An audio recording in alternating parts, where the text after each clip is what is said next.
The ratio of the time taken to row a certain distance upstream to the time taken to go downstream is 4:1। बहुत easy question पूछा गया था ये आपके पास में। लेकिन तुम्हें ना मैं एक चीज यहाँ पे बताऊंगा कि देखो कैसे वो गेम करता है बच्चों के साथ में, कैसे बच्चों को कंफ्यूज करता है, क्योंकि एक तो टाइम बाउंड एग्जाम है आपके पास में, और उसमें जब वो ऐसे क्वेश्चन को घुमाता है ना तो बच्चा लैंग्वेज में फंस जाता है। जहां ऑप्शन भी देखो कैसे दे रखे हैं, 1:4, 5:3, 3:5 एंड 4:1।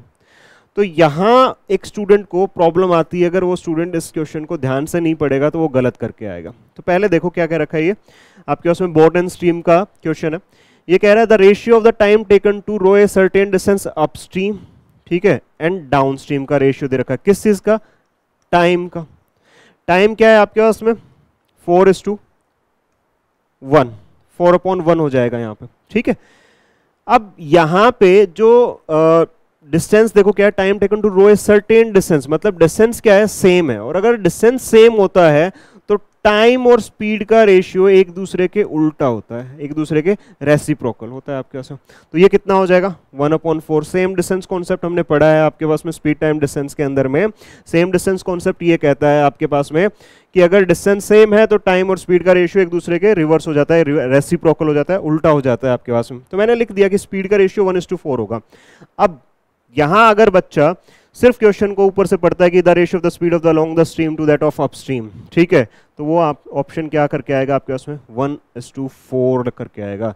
यहीं बस आपकी गलती हो जाएगी, क्योंकि ए ऑप्शन वही दिखाई दे रहा है, ठीक है। उसने क्वेश्चन सॉल्व किया, सारी चीजें की और वहां पे भी नेगेटिव मार्किंग कर ली। अब करना क्या है, थोड़ा सा ध्यान से पढ़ो।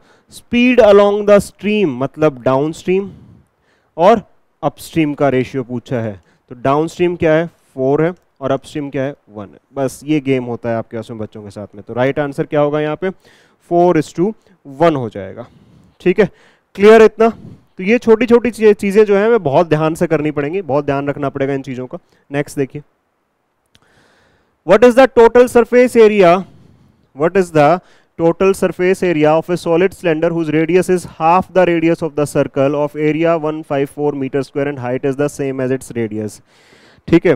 तो यहाँ पे जो सर्कल की रेडियस है वो कितनी हो जाएगी? 7, ठीक है। डायरेक्ट कैसे लिखा? तो देखो ध्यान से सुनो, अगर ये बहुत ही कॉमन नंबर है रेडियस के अंदर में, ज्योमेट्री के मेंसुरेशन के क्वेश्चन के अंदर में, कि आर आपके उसमें 7 दे देता है, तो यहाँ पे जो सर्कल का सरकमफ्रेंस होगा वो देखो क्या हो जाएगा? 2πr। तो यहाँ पे 2 मैं एक बार सॉल्व करके बता देता हूँ, आगे से आपको याद रहेगा फिर इसके साथ में। तो कितना आएगा ये? 44 आएगा हमेशा। और एरिया क्या होता है? πr²। तो 22/7 इंटू 7 ये सॉल्व करोगे तो कितना आएगा? 154। मतलब जब रेडियस 7 होती है तो ये कंफर्म है कि ये 44 होगा सरकमफ्रेंस, और एरिया कितना होगा? 154 होगा। इसीलिए मैंने इसको देखते ही बता दिया कि रेडियस जो है कितनी हो जाएगी सर्कल की? 7 हो जाएगी, ठीक है। अब ये कह रहा है कि आपको total surface area of total solid cylinder बताना है जिसकी रेडियस इस सर्कल की हाफ है, मतलब रेडियस ऑफ सिलेंडर कितनी हो जाएगी फिर? 7/2 हो जाएगी। अब बात करते हैं कि टोटल सरफेस एरिया क्या होगा, ठीक है, किसी भी सिलेंडर का। तो एक तो कर्व्ड सरफेस एरिया जो कि कितना होता है आपके उसमें? 2πRH, plus top and bottom का एरिया।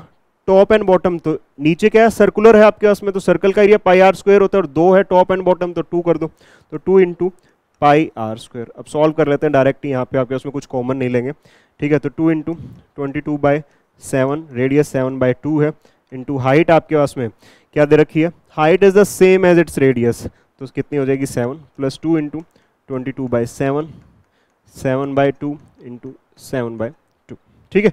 अब इसको सॉल्व करते हैं। देखिए 7 से ये 7 कैंसिल, 2 से ये 2 कैंसिल हो जाएगा आपके पास में, तो ये कितना आएगा?